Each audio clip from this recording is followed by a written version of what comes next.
সিপিকে বা ক্রিয়েটাইন ফসফোকিনাস হলো আমাদের রক্তের ভিতরের এক ধরনের এনজাইম। এই এনজাইম আমাদের দেহের টিস্যুর ক্ষতিগ্রস্ত হওয়া বা আঘাতপ্রাপ্ত হওয়ার ফলে রক্তের ভিতরে এর পরিমাণ বেড়ে যায়। এই ক্রিয়েটাইন কিনাস ৩ ধরনের হয়।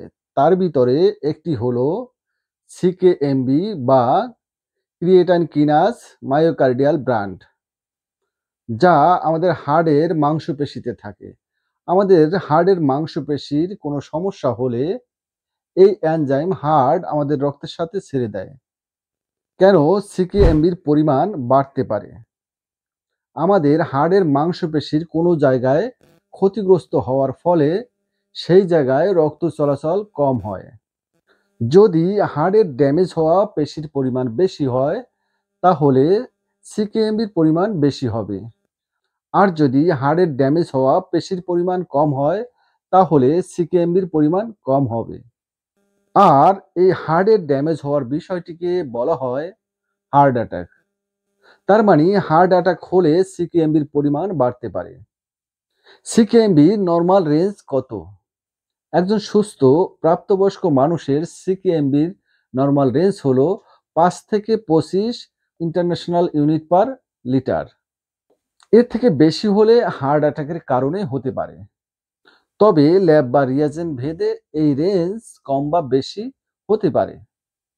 হার্ট অ্যাটাক হওয়ার ৩ থেকে ৬ ঘন্টা পরে রক্তের ভিতরে এই সিকেএমবির পরিমাণ বেশি পাওয়া যায়।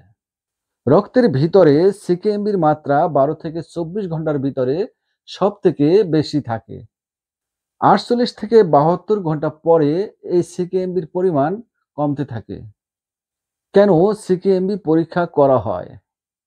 হার্টের পেশি ড্যামেজ হতে শুরু করেছে কিনা অথবা হার্ট অ্যাটাক আছে কিনা তা নির্ণয় করার জন্য এই সিকেএমবি পরীক্ষা করা হয়।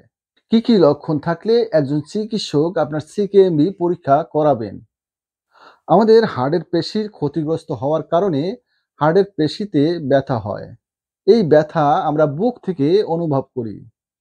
তাই আমাদের যদি বুকে ব্যথা বা বুকে চাপ দিয়ে ব্যথা হয় এবং হঠাৎ ক্লান্তি ভাব ও দুর্বলতা থাকে, শরীরে ঘাম দেওয়া ও বমি বমি ভাব হওয়া, তারপরে শ্বাসকষ্ট ও অনিয়মিত হৃদস্পন্দন হলে একজন চিকিৎসক আপনার সিকেএমবি পরীক্ষা করাতে পারেন।